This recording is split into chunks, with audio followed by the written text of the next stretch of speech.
जलपाईगुड़ी में एक गांव में मेले की आड़ में चल रहा जुआ का अड्डा। भाजपा ने प्रशासन और पार्टी दोनों को घेरा। जलपाईगुड़ी गांव में मेले की आड़ में जुआ खेला जा रहा है, यह आरोप भाजपा ने लगाया है। आरोप है कि राजगंज थाना से कुछ ही दूरी पर जुआ का खेल चल रहा है, लेकिन पुलिस को पता नहीं है। बीजेपी का आरोप है कि तृणमूल प्रशासन के नेतृत्व में चल रहा है। हालांकि टीएमसी का कहना है कि पार्टी का इससे कोई लेना देना नहीं है। पिछले महीने ही राज्य की मुख्यमंत्री ने सरकारी नौकरशाहों, पुलिस प्रशासन के अधिकारियों पर पैसे लेने का आरोप लगाया था। इसी बीच थाने से महज कुछ ही दूरी पर जुआ खेलने का आरोप एक बार फिर से लगा है। आपको बता दें कि राजगंज थाने से महज चंद कदम की दूरी पर आनंद मेला लगा हुआ है और इस मेले में जुआ चल रहा है। आरोप है कि 2 दिन नहीं बल्कि कम से कम 10 दिन से जुआ चल रहा है। जुआ खेलने के दौरान भीड़ भी देखने लायक होती है। राजगंज थाने की भूमिका पर सवाल उठ रहे हैं। भाजपा प्रशासन और तृणमूल दोनों को घेरने में जुटी हुई है। भाजपा के राजगंज ब्लॉक संयोजक निताई मंडल ने कहा कि यह जुआ तृणमूल व प्रशासन के नेतृत्व में चल रहा है और कहां से यह कट मनी वसूला जा रहा है। उन्होंने कहा कि इससे आने वाली पीढ़ी को नुकसान हो रहा है।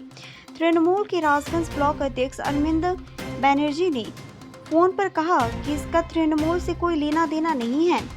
इधर घटना की खबर मीडिया में आने के बाद राजगंज थाने की पुलिस डैमेज कंट्रोल में जुट गई है। 10 दिन बाद थाने के सामने बीती रात पुलिस ने जुए के खिलाफ अभियान चलाया। हालांकि पुलिस ने गिरफ्तारी करने के बजाय जुआ सामग्री जब्त करके डैमेज कंट्रोल की कोशिश में गौर हो कि मुख्यमंत्री खुद बार बार प्रशासनिक अधिकारियों की इनके प्रति आगाह कर चुकी। इसी बीच सवाल उठ रहा है कि क्या प्रशासन का कोई हिस्सा मुख्यमंत्री के आदेश की अवहेलना कर रहा है या फिर यह सब विपक्षी दल द्वारा कही गई बात है।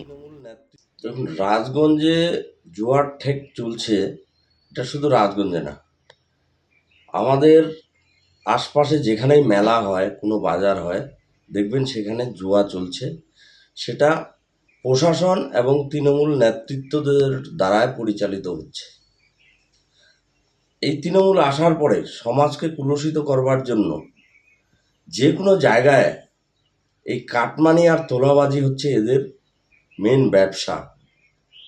আজকে জমিতে হোক, মানুষের ব্যবসার উপরে হোক বা বালুতে হোক, সব জায়গার থেকে কাটমানি খাচ্ছে। তার উপরে এই যে জুয়া, যে মানুষের একটা আনন্দময়ী জায়গা, মেলা পার্বণ, সেখানে এই জুয়ার আসর বসাচ্ছে, এতে সমাজ কলুষিত হচ্ছে, ভবিষ্যৎ প্রজন্মর ক্ষতি হচ্ছে। এটা আমরা কখনো আশা করি না, ধিক্কার জানাই। এমনকি সাধারণ মানুষ প্রতিবাদ করছে, তাদের প্রতিবাদের সুরকে জোর করে চাপা দেওয়া হচ্ছে।